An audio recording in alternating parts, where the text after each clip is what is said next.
ধরেন এই যে আমার ভাই রাশেদ ভাই বললেন যে স্বরাষ্ট্র উপদেষ্টা তাকে আইনশৃঙ্খলা পরিস্থিতির প্রশ্নে তিনি বললেন পেঁয়াজের দাম।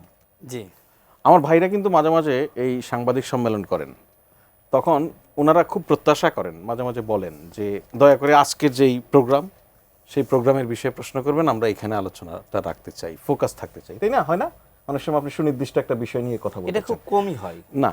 এখন আমি শেষ করি। এখন খুব কমই হয় না।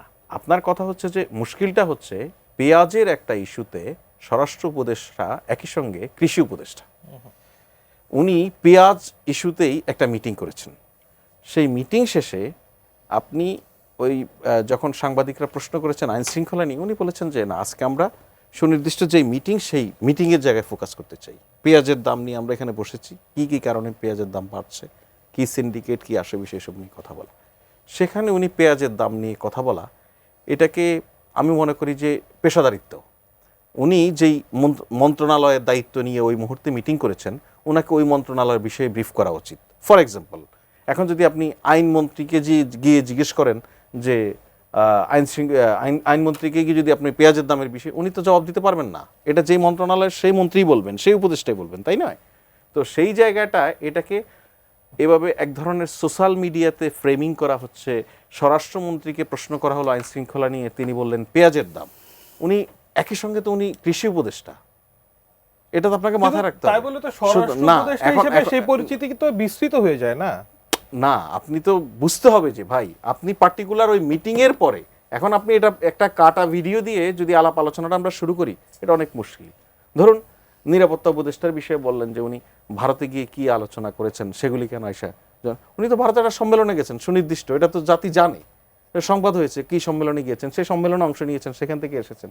সেখানে নিরাপত্তা উপদেষ্টাদেরই, নিরাপত্তা বিশ্লেষকদেরই বা নিরাপত্তা সংক্রান্ত যে সমস্ত দায়িত্বে রয়েছেন বিভিন্ন সরকারের, তাদেরই সম্মেলন, সেখানে উনি গিয়েছেন।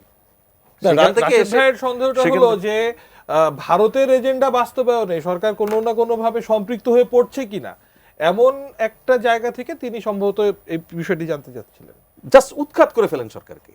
আপনার কাছে কোনো কারণে মনে হয় এই সরকার ভারতের এজেন্ডা বাস্তবায়নের কাজ করে, জাস্ট উৎখাত করেন। অন্যের এজেন্ডা বাস্তবায়নের জন্য এদেশে যারা কাজ করেছে তাদেরকে মানুষ উৎখাত করেছে। এটা আমাদের চোখের সামনে দগদগে তাজা উদাহরণ। আপনার কাছে যদি কোনো বিবেচনায় মনে হয় এই সরকার ভারতের এজেন্ডা বাস্তবায়ন করার জন্য কাজ করবে, অ্যাবসার্ড। সে সরকারকে আপনি রাখবেন কেন? এক মুহূর্ত না। সুতরাং এই সমস্ত কথাবার্তা পলিটিক্যালি বলা যায় ভাই, এগুলি কোনো আলাপ না। সুতরাং আপনার আর উপদেষ্টাদের সম্পদের বিবরণী যেটা বলছেন, যে উপদেষ্টা তাদের সম্পদের বিবরণী দিবেন, এই প্রক্রিয়ায় হচ্ছে এইটা। আর প্রধান উপদেষ্টার বক্তব্যের আলোকেই তো আপনি এটা বলছেন যে উনি বলেছেন যে উপদেষ্টারা তাদের সম্পদের বিবরণী জমা দিবেন। অনেক উপদেষ্টাই তাদের নিজ নিজ সম্পদের বিবরণী জমা দিয়েছেন। এটা উপদেষ্টাদের এখতিয়ার, ওনারা কিভাবে এটা প্রকাশ করবেন সেটা উপদেষ্টা পরিষদ। সরকার কি ভাবছে, আমরা সাধারণ জনগণ কবে জানব? দেখুন, সর্বশেষ আসিফ মাহমুদ এবং আরো একজন উপদেষ্টা তিনি পদত্যাগ করলেন, এর আগে নাহিদ ইসলাম পদত্যাগ করেছিলেন, নিশ্চয়ই তারাও দিয়েছিলেন আর কি। মানে এটা কি সরকারের এজেন্ডার মধ্যে আছে? ক্ষমতা শেষ করার আগে বা ক্ষমতা শেষ করার পর সরকারের এজেন্ডা বা গ্রহণের সময় এত ছিল, শেষ এত ছিল, এই ধরনের সরকারের এজেন্ডা বা উপদেষ্টা পরিষদ এটা আলাদা করে সিদ্ধান্ত কোচে নিয়ে রেখেছে কিনা আমার জানা নেই। তবে একজন উপদেষ্টা নাগরিক হিসেবে উনি কিন্তু রিটার্ন সাবমিট করেন।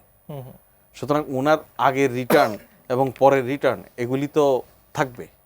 সুতরাং আপনি ইনভেস্টিগেট করতে পারবেন বা ওনাদেরকে প্রশ্ন করতে পারবেন ধরে ধরে, কোনো অসুবিধা নেই। কিন্তু আমার কথা হচ্ছে যে আমরা কিভাবে ডিফোকাস হয়ে যাই, বুঝতে পারছেন? আমরা ডিফোকাস হয়ে যাই এই জায়গায়। ধরুন আজকে ভারতের আধিপত্যের কথা বলছি আমরা আওয়ামী লীগ সন্ত্রাস কায়েম করছে ভারতে বসেও। ভাই যেটা বলছিলেন যে একটি বডি পালিয়েছে, এখানে তো তার সবাই রয়ে গেছে, তাই না? নানানভাবে এই জায়গাগুলিতে যখন আমরা এরকম অবিশ্বাস অনাস্থার এই জায়গাগুলিতে রাজনৈতিক কারণে, আমি বিশ্বাস করি আমার এই ভাই উনি এটা মন থেকে মোটেও বিশ্বাস করেন না যে সরকার ভারতের এজেন্ডা বাস্তবায়নে কোনো কাজ করছে, কিন্তু রাজনৈতিক কারণে হয়তো বলছেন। তো আসলে উত্তর দেব না এখন ওই জায়গায় যখন এগুলি বলি আমরা এইভাবে পাবলিকলি শুধুমাত্র রাজনৈতিক কারণে, তখন এটা মানুষের মধ্যে এক ধরনের, আমার মনে হয় আপনার বক্তব্য একেবারে পরিষ্কার।